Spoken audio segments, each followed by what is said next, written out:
하나님의 말씀 예레미야 23장 9절부터 22절의 말씀입니다. 한 목소리로 봉독하겠습니다.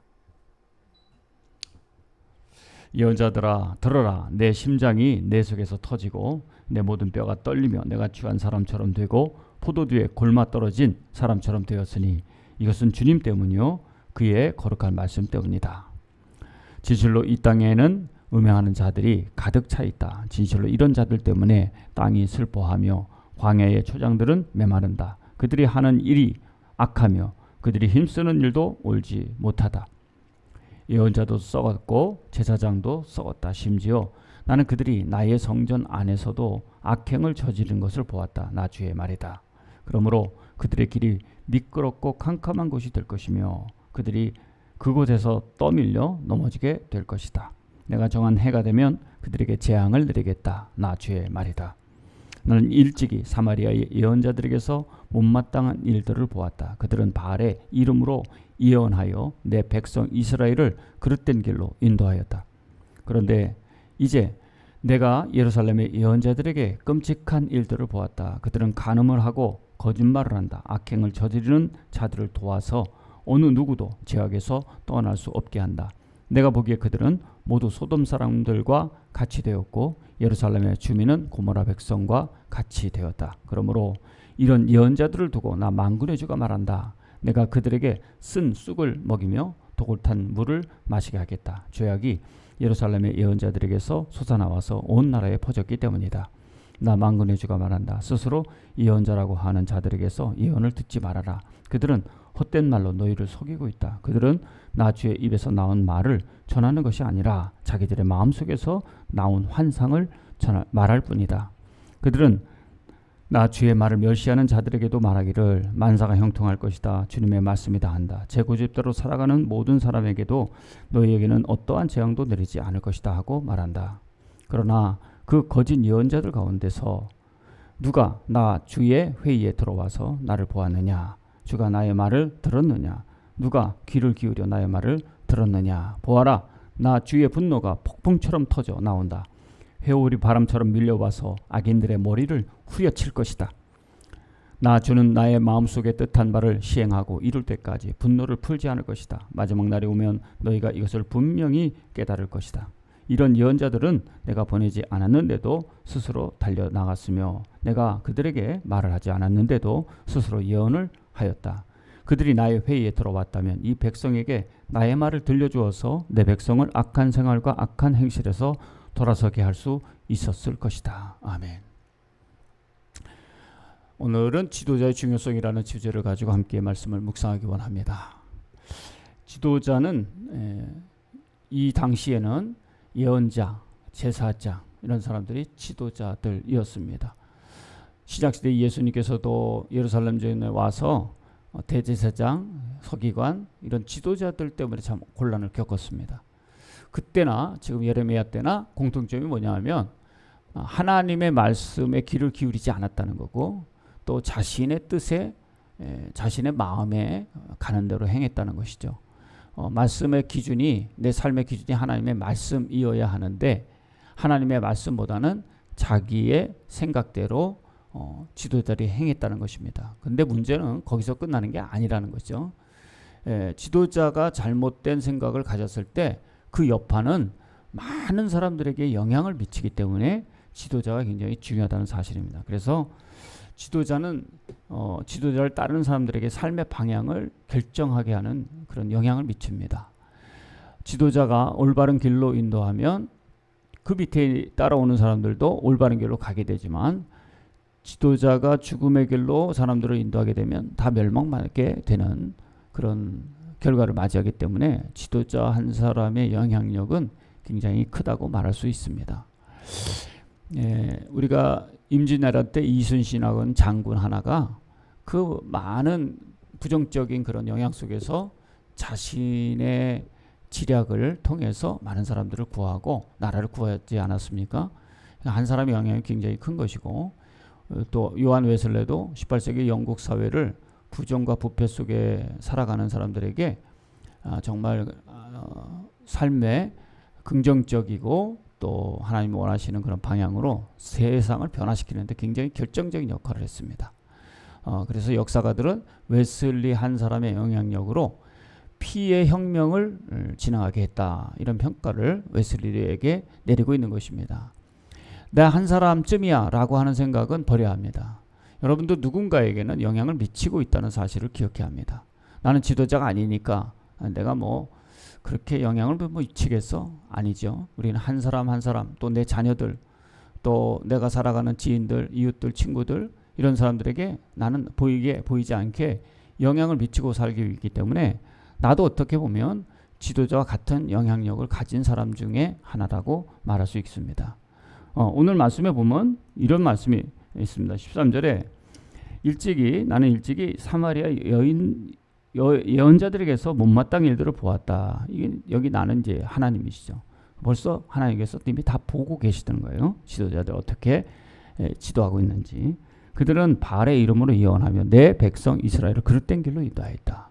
이게 바로 예언자하고 제사장들이 했던 일들을 하나님께서 보셨는데, 자기 예루살렘의 성전 하나님의 집에서 이런 일들을 했어요. 그러니까 잘못된 길로 인도했다라고 분명하게 짚어주고 그들의 잘못된 행태를 예레미야를 통해서 지적하고 있는 것이죠. 또 17절에 보면 그들은 나 주의 말을 멸시하는 자들에게도 말하기를 만사가 형통할 것이다. 여러분, 잘못된 사람들에게는 어떤 얘기를 해야 돼요? 잘할 수 있도록 하나님의 말씀을 대언해야 되는데, 심판의 이야기, 또 이렇게 하면 안 된다는 그런 이야기를 하지 않고 그냥 좋은 게 좋은 거니까 그들을 격려하고 잘못된 사람들에게 축복을 빌어줬어요. 이게 바로 하나님께 근거한 지도자의 모습이 아니라는 것이죠. 오늘날 교회도 다 그런 것은 아니지만은 세상 사람들이 좋아하는 축복과 그들의 자녀가 잘 되고 이런 것에만 있고 잘못된 하나님의 말씀에 위배돼서 살아가는 삶에 대해서 지적하지 않는다는 것은 이게 지도자들이 그때나 지금이나 잘못하고 있다라고 하는 것입니다. 사람들은 듣고 싶은 말만 듣거든요. 그러면 절대로 하나님의 나라에 들어갈 수가 없어요. 듣기 싫은 말, 하나님의 말씀이라고 한다면 그 말씀도 받아들여야 되겠죠. 하나님의 타이밍에 나를 맞추는 것이 오늘 우리들의 할 일이고, 지도자는 그것을 잘 인도해 주는 역할을 맡는 사람들입니다. 그러므로 내가 한 사람을 잘못 인도했을 때 이 백성들은 사망의 길로 갈 수밖에 없다라는 책임감을 가지고 지도자가 먼저 살아있어야 합니다. 윗물이 맑아야 아랫물이 맑잖아요. 윗물이 들어오면 밑에 있는 아랫물도 들어올 수밖에 없는 것입니다. 그런데 예레미야는 어떻습니까? 예레미야는 이것을 하나님께로부터 받고 너무나 고통스러웠어요. 얼마나 고통스러웠냐면 이렇게 말씀하고 있어요. 내 심장이 내 속에서 터지고 내 모든 뼈가 떨리며 내가 취한 사람처럼 되고 포도주처럼 골아떨어진 사람처럼 되었으니, 이것은 주님 때문이요 그의 거룩한 말씀 때문이다. 이게 무슨 말입니까? 하나님의 말씀을 들은 예언자는 이 말씀을 전한다는 것이 얼마나 괴로운 일인지를 참 잘 알고 있었어요. 너무 괴로우니까 어떨 때는 취한 사람처럼 되고, 또 어떤 때는 심장이 터지고 뼈가 떨리고 이런 마음이 있었던 거예요. 예언자는, 지도자는 이런 고통이 있는 거예요. 이거 내가 이것을 꼭 전해야 될까? 그래도 전하잖아요. 이게 바로 지도자인 거예요. 내 뜻대로 하지 않고 하나님 뜻대로, 하나님이 원하시는 방향으로 자기의 팀원들, 성도들, 또 내가 맡은 속회원들, 또 우리 목장 팀원들을 위해서, 가족들을 위해서, 또 내 가족들을 위해서 그렇게 잘 지도하는 것. 그러려면 어떻게 해야 됩니까? 하나님이 뭘 원하시는지 알아야 되겠죠. 근데 거기엔 관심이 없는 거예요, 지도자들이.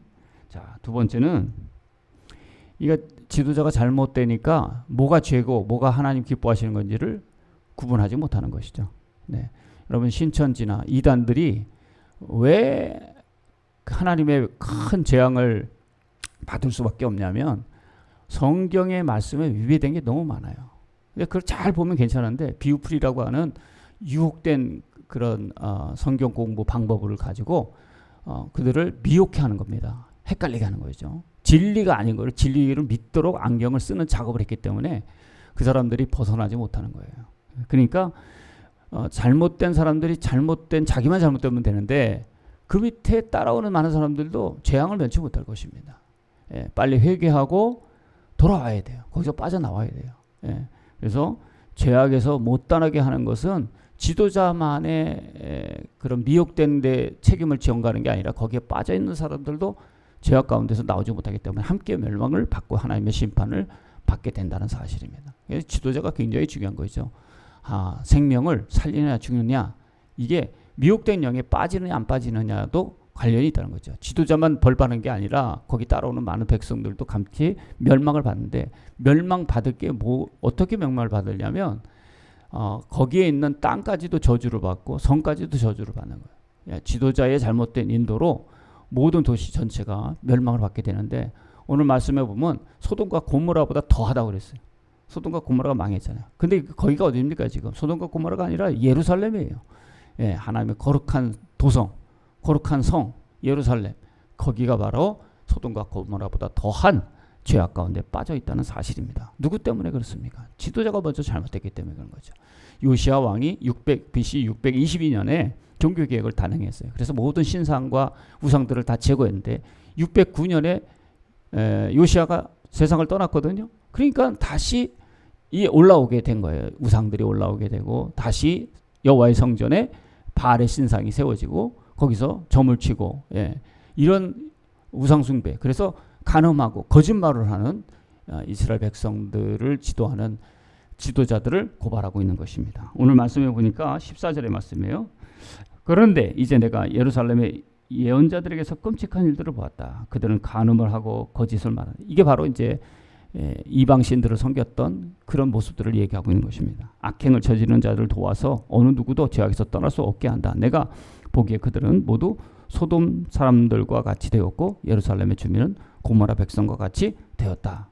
22절, 그들이 나의 회의에 들어왔다면, 그러니까 내 말을 들었다면, 내가 보내지 않았다는 거죠. 그 지도자들은 내 회의에 들어왔다면 내 백성에게 나의 말을 들려주어서 내 백성을 악한 생활과 악한 행실에서 돌아서게 할 수 있었을 것이다. 그런데 어떻게 됐다는 거죠? 내가 보낸 자들이 아니고 내 말을 전한 자들이 아니라는 거죠. 네. 오늘 우리 지도자들, 특히 목사님들, 저를 비롯한 모든 사람들이 하나님께서 뭘 원하시는가에 대해서 우리가 다시 한번 깊이 반성하고 성도들을 온전히 하나님 원하시는 것으로 인도할 책임을 다할 수 있어야 이 한국 교회가 새로워지고 우리 성도들, 대한민국이 심판에서 자유롭게 되는 그런 결과를 맞이하게 될 것입니다. 자, 세 번째는 심판에 대한 책임은 모두의 것이다라는 거죠. 지도자뿐만 아니라 거기에 미혹된 사람들도 빠지게 된다는 거죠. 누가 미혹됩니까? 말씀을 제대로 알지 못하는 사람, 또 미혹하게 하는 영들이 있어서 그렇게 했지만은 하나님의 말씀을 제대로 알아야 돼요. 주님이 뭘 원하시는지 알아야 돼요. 우리도 잘 여러분이 한번 성찰해 봐야 될 게 뭐냐면은, 내가 지금 살아가는데 내 기분으로 사는지 하나님의 말씀으로 살려고 하는지를 잘 구분하셔야 됩니다. 내가 중요한 때가 있어요. 중요한 결정을 해야 될 때, 또 하나님의 일을 맡는데 어려운 난관에 봉착했을 때, 그때 하나님이 뭘 원하실까를 생각해 봐야 돼요. 근데 우리는 잘못된 습관이 뭐냐면 맨날 먼저 내가 원하는 대로 해놓고 나중에 후회를 해요. 예. 이것을 사탄이 좋아하는 거예요. 네, 이것을 조심해야 될 것입니다. 19절 말씀이에요. 보아라, 나 주의 분노가 폭풍처럼 터져 나온다. 해오리 바람처럼 밀려와서 악인들의 머리를 후려칠 것이다. 그 다음 말씀해 보세요. 나 주는 나의 마음속에 뜻한 바를 시행하고 이를 때까지 분노를 풀지 않을 것이다. 마지막 날이 오면 너희가 이것을 분명히 깨달을 것이다. 네, 하나님께서 분명하게 이스라엘 백성들에게 잘못된 것에 대한 심판을 반드시 행하시겠다라고 말씀하고 있는 것입니다. 지도자는 그 지도자의 지도력으로 공동체를 살리고 나라를 살리고 가정을 살리고 교회를 살리는 거죠. 네, 나 한 사람 굉장히 중요한 것입니다. 그리고 거기 있는 구성원들, 성도님들도 누가 진정한 참된 목자냐라는 것을 생각해 볼 때, 내게 듣기 좋은 말만 하는 자는 사자 사기꾼일 가능성이 많아요. 때로는 나에게 정말 마음에 맞지 않고 정말 가슴이 아픈 이야기를 한다 할지라도 그것이 약이 되는 거죠. 네. 약이 된다는 것은 뭐냐면 이것을 먹고 내가 고치는 거예요. 죄에서 돌이키는 거죠. 그런 역사가 일어날 것입니다. 자, 그러니 지도자를 위해서 기도하는 것은 바로 나를 위한 일이에요. 네, 지도자만을 위한 일이 아니에요. 지도자가 바로 가야 거기에 있는 교회도 바로 가고 또 우리 위정자들이 올바로야 나라가 똑바로 가는 것이잖아요. 그래서 반드시 지도자들을 위해서 기도해야 될 줄로 믿습니다. 그래서 그것이 바로 내가 사는 길이고 우리 공동체가 사는 길이라는 사실입니다. 이스라엘은 그러한 교훈을 바로 깨닫지 못했어요. 아무도 하나님의 말씀에 귀를 기울이지 않았어요.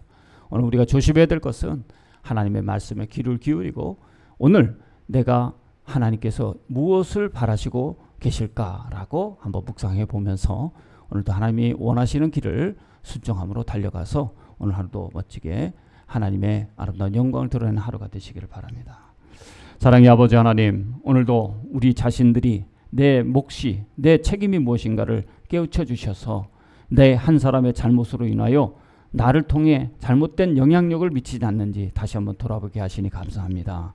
내 고집대로 마우시고 하나님 뜻이 무엇인지를 구별할 수 있게 하시고 알 수 있게 하시고 순종할 수 있게 하셔서 날마다 나를 통하여 하나님의 나라가 확장되게 하시고 나를 통하여 죽어가는 심령들이 다시 한번 예수님을 믿을 수 있는 기회를 얻게 하여 주시옵시며 나를 통해서 사랑이 심어지고 세상이 어둠 가운데서 빛으로 향할 수 있도록 또 인도하여 주옵소서. 예수님의 이름으로 간절히 기도합니다. 아멘.